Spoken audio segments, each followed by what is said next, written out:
Hello and welcome to an episode of Historically Marked. I am Jason in Lawrence, Kansas at Lawrence Memorial Park, and this is one of Kansas's most famous people. This man was a beloved world sports figure. He knew how to shape the world of sports, but he did not break any records, hit any home runs. He never had to sign a sneaker contract, but he knew how to exercise his brain. The man I'm talking about is James Naismith, the inventor of basketball. And like it or not, NBA is a multi-billion-dollar industry. I mean, people have spent billions of dollars worldwide going to basketball games, buying NBA-type gear, and of course, the players get paid a lot of money, much to the dismay of some people. Well, of course, I can say that about all sports. But also, people have traveled hundreds of miles to go to college basketball games or NBA games.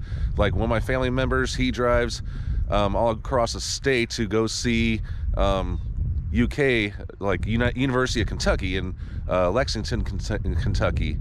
But so this man's impact is tremendous. So we're going to visit his grave. There's a lot of markers there, so let's get on to it. And there it is right there. It's actually not too far from the entrance. I know it's a foggy day. First, we're going to go up to the actual burial site, where there is some historical inscription. Dr. James Naismith, born November 6, 1861 in Ontario, Canada. See, it's always easy to forget that he's Canadian by birth, but he died November 28, 1939 in Lawrence, Kansas, buried in Lawrence Memorial Park. Dr. Naismith invented the game of basketball as a winter indoor sport for the YMCA at Springfield, Massachusetts in 1891. In 1898, he accepted a position at the University of Kansas here in Lawrence. His goal was to develop the university's physical education department.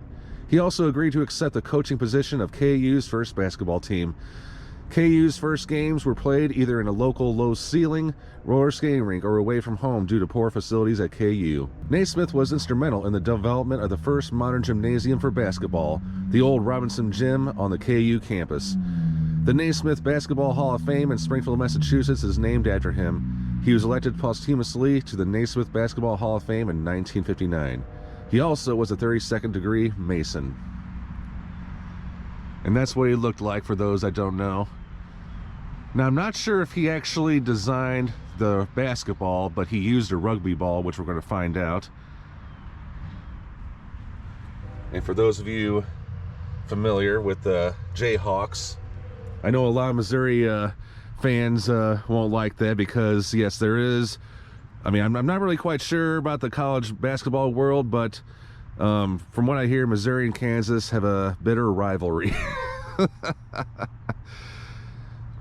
Now, as far as NBA, I don't really know who the real rivals are. Like, I don't know who the Lakers or the Celtics or, I don't know, the Falcons.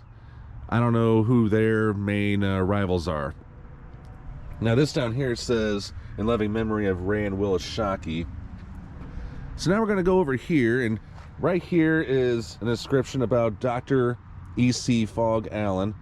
Now, a lot of these, there's a lot of tributes to University of Kansas basketball players and coaches,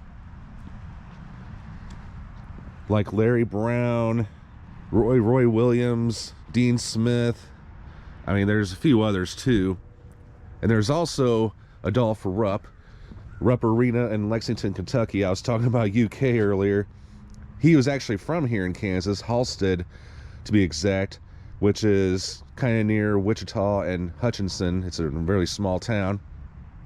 But now there's also some more details on James Naismith, and I'm not going to read all of these. These are all on the benches.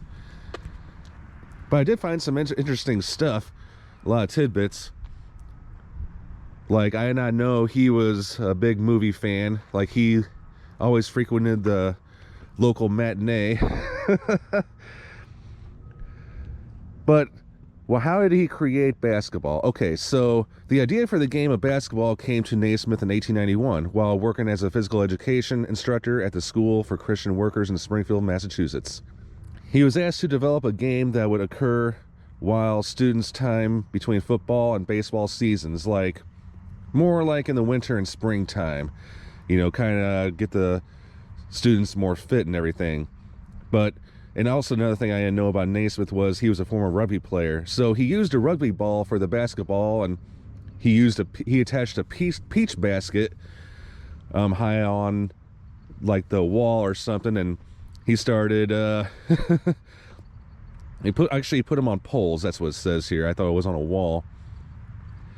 And so that was the goal, the peach basket, or the basket or whatever. Of course, it was nothing like what we know today as modern basketball. And how did the name come about? Well, the people at the YMCA said, well, why don't we just name it after you, Naismith Ball?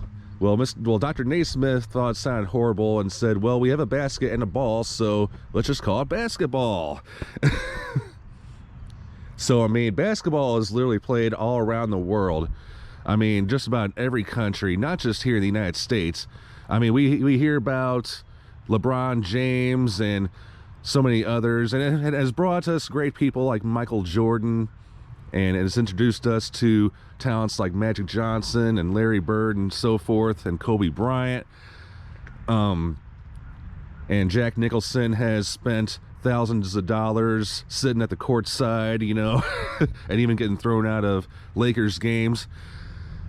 But also, I mean, all over Africa and even in North Korea, Kim Jong-un apparently is a huge basketball fan, having invited American NBA players to his country.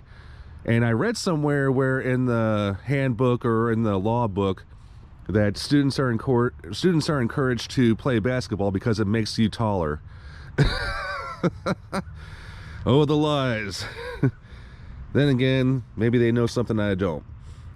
But so yes, this man's impact is tremendous. I don't want to say if it wasn't for him, but I mean, I'm really confident somebody else probably would have thought of basketball or would have invented something similar to it at a certain point in time. But rest in peace, Dr. James Naismith.